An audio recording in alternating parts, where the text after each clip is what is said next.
Not many should desire to be teachers, so advises the Apostle James, at least I think it was him. Along with the possession of knowledge, of a thing to tell, comes the equal possession of the rocky cliff of relatedness. The spiritual teacher in the gleeful moment of insight falls onto the ears of the audience to tell of the same. If a teacher keeps thinking of other people in his or her mind, keeps talking to them, they are trapped right there in their own mind. They stop right there because that is where they want to stop. And the spilling of speaking can be a spilling of oneness, which is to say the teacher is then never alone. And if one cannot find a singularness in self in this single path, then one is dispersed, a thing scattered, permeable and penetrable. That is why I had said elsewhere a spiritual teacher have the risk of being a quantum leaker. They leak their quantums, because one has to be single in mind, and singular, for the quantums, if you would, to work.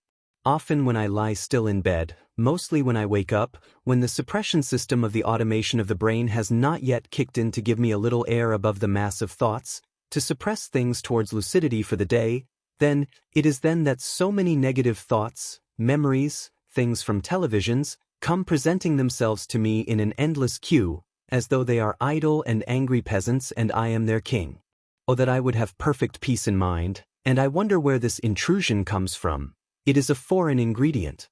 Is this disturbance in my mind an impossible thing to fix? Should I retire the thing to the automations of the mind, and let the peasants capture the king?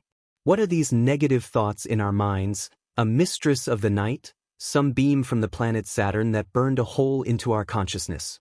As far as the beam of Saturn, I hardly know anything about it, and must use it as some distant symbol or picture, and besides, conspiracies theories, whether true or not, are not really instructive for spirituality.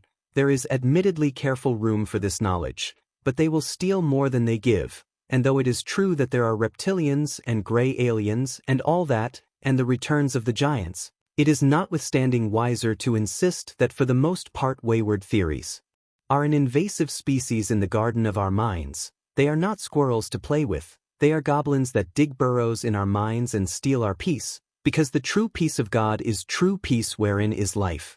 Knowledge itself, though beneficial, is not peace. Life passes through peace, not knowledge. There is an apparent peace which we can take as natural, but the peace from God is a different kind of peace. There is a peace that is true peace and there is a peace that is not true peace. From the book of John, "My peace I give you, and I do not give you the peace as the world gives you.